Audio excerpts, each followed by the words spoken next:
que l'on acclame l'injustice, le mensonge incarné en des personnes comme Paul Kagame, Yoweri Museveni ou encore Joseph Kabila et leurs maîtres occidentaux, Bill Clinton avant-hier, Barack Obama hier.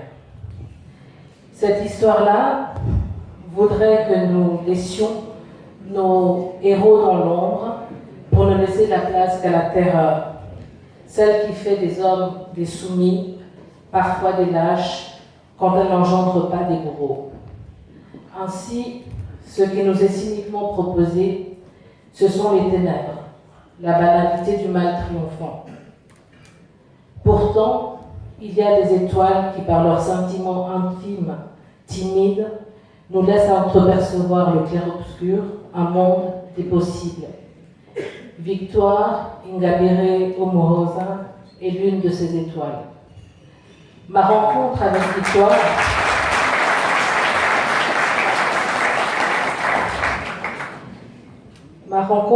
Victoire s'est faite par vidéo interposée.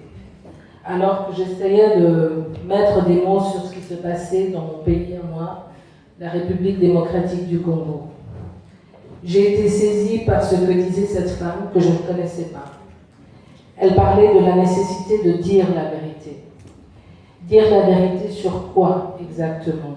Et qui était cette femme qui avait entrepris de dire cette vérité?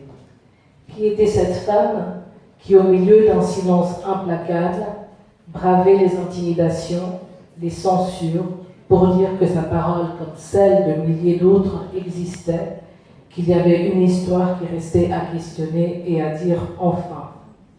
Il ne s'agissait pas d'un défi, il s'agissait juste de ne pas être complice de la barbarie.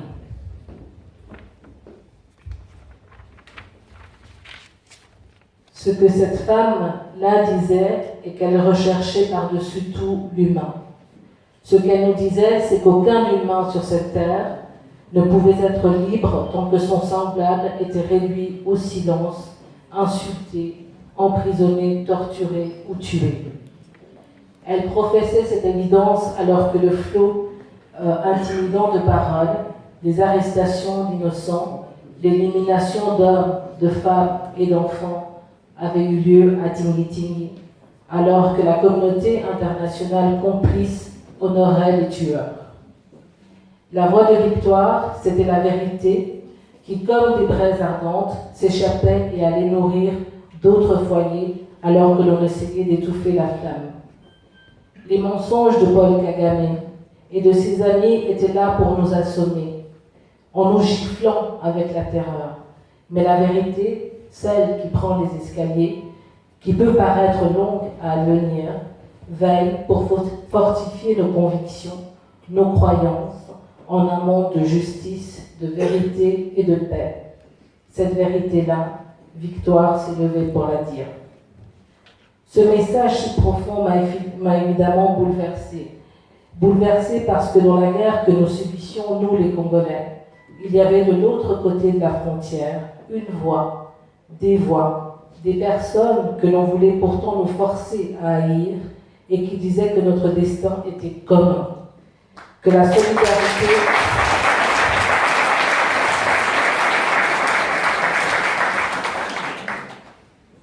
solidarité était notre futur, car il ne pouvait y avoir de Rwanda libre s'il n'y avait pas de Congo libre, et il ne pouvait y avoir de Congo libre s'il n'y avait pas de Rwanda libre.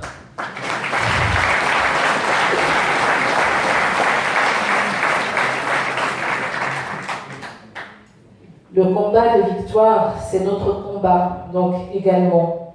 Et il prend une résonance et une dimension particulière à l'échelle africaine, car ce qui nous arrive dans la région des Grands Lacs, c'est une tragédie africaine au fond des plus banales. Des Africains que l'on exploite, des Africains que l'on arme pour qu'ils s'entretuent, des Africains que l'on méprise du fait de la couleur de leur peau.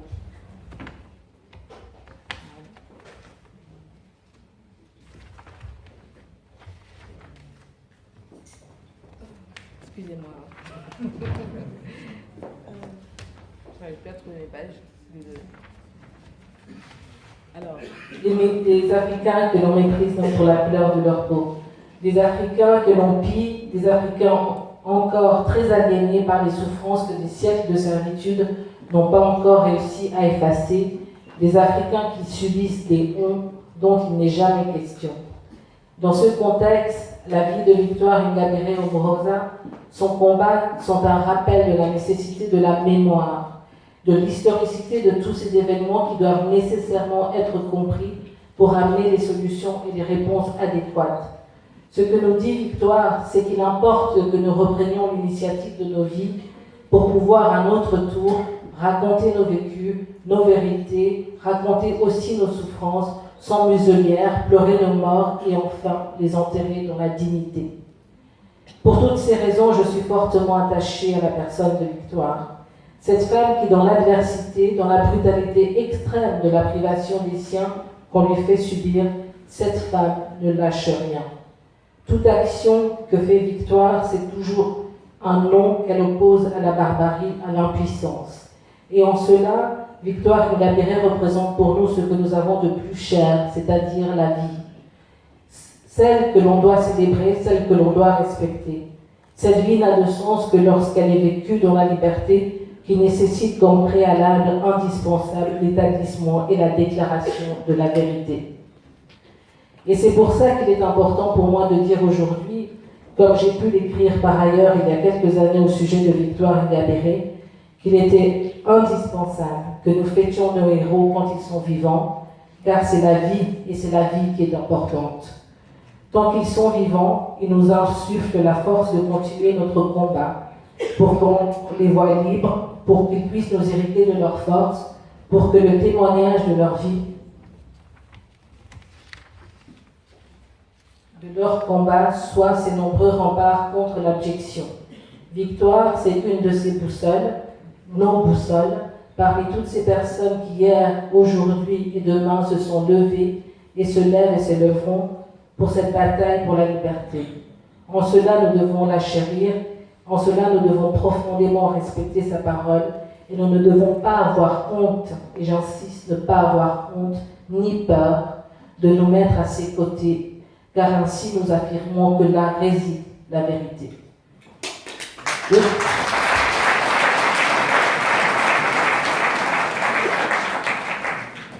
Donc aussi aujourd'hui, je vous remercie infiniment de cet honneur immense que vous me faites.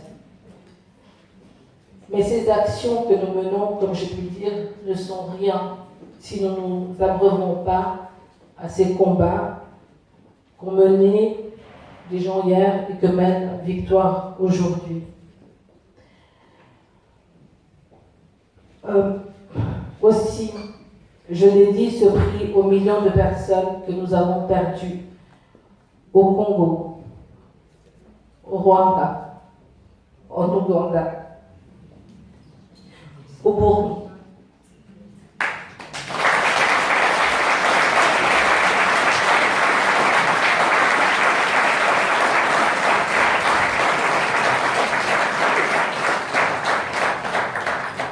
Et en particulier à toutes ces femmes, puisqu'aujourd'hui c'est d'elles dont il s'agit, à toutes ces femmes, je l'ai dit, ce prix, car ces femmes ont du courage et ce courage doit nous inspirer. En ce qui concerne Victoire, son étoile est appelée à briller éternellement dans le firmament africain, car par son sacrifice, son courage, elle a rejoint les grands. Victoire.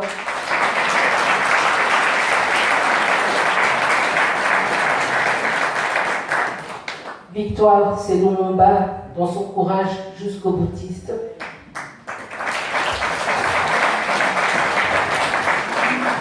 Victoire, c'est Sankara dans l'amour de son peuple. Victoire, c'est Nkrumah dans l'exigence de l'union. Victoire, c'est la multitude. Et en fait, victoire, c'est victoire.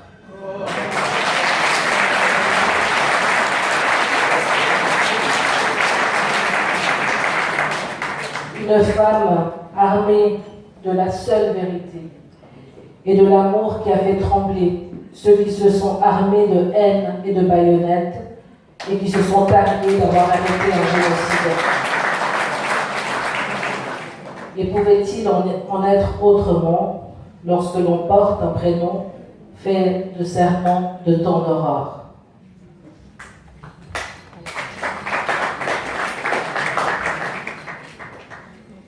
Merci à vous.